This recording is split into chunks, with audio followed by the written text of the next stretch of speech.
Tensions continue to build in Iran as the United States military beefs up its presence in the nearby Strait of Hormuz. Reports indicate that the U.S. is moving significant military reinforcements into the Persian Gulf, boosting the number of fighter jets in the area. That as Iran continues test firing long-range missiles, which can supposedly hit targets up to 2,000 kilometers away. Also on Wednesday, Iran issued a renewed threat to both the United States and Israel, saying it has the ability to hit bases within a matter of seconds if Iran is attacked. So are these rising tensions just more posturing on both sides, or is there a real possibility of a confrontation? I spoke earlier with Cedric Leighton, who served in the National Security Agency. The retired Air Force colonel is president of Cedric Leighton Associates. Well, that is serious, Mike, because every time countries get together for a military exercise like the Iranians have been doing here in the last few days, there's always a chance of a miscalculation. And with the American forces already being present in the Persian Gulf, that is a potential flashpoint because there's more Navy there. There are more, for example, they've doubled the number of minesweepers from 4 to 8 in the Persian Gulf. There are also some other elements that have been deployed to include F-22s, the stealth fighter, which is the most modern aircraft that we can deploy forward anywhere right now. And that shows that the U.S. is very serious about watching Iran.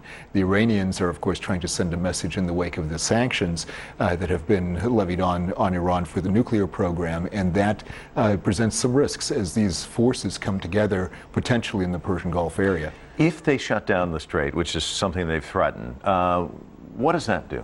Well, basically 1/5 of the world's oil comes through the Persian Gulf, through the Straits of Hormuz.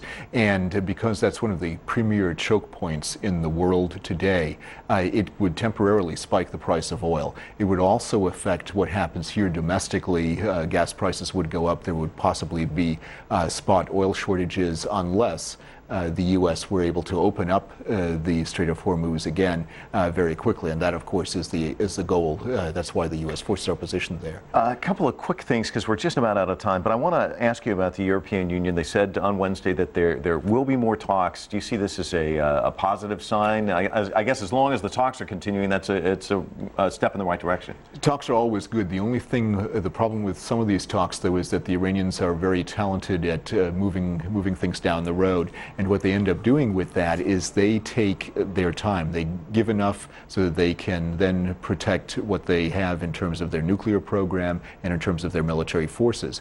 So the Iranians are buying for time. The U.S. and the Europeans are trying very hard to get the Iranians to agree to measures that will stop the nuclear program as it is currently configured and also prevent Iranians from moving forward militarily in other areas. Japan now says they're going to join the embargo. This, I imagine, creates kind of a juggernaut in a way. How much will this impact what they'll do once they get to the negotiating table?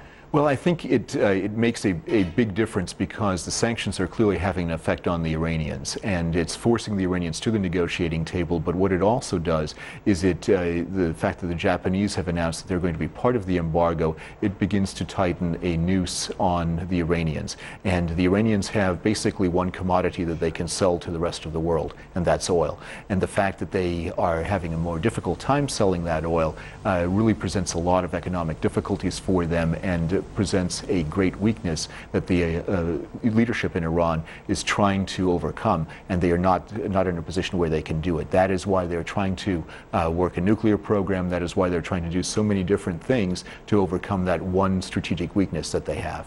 Colonel Cedric Leighton, thanks so much for coming in and talking to us. Appreciate it. My pleasure, Mike. Thank you so much for having me.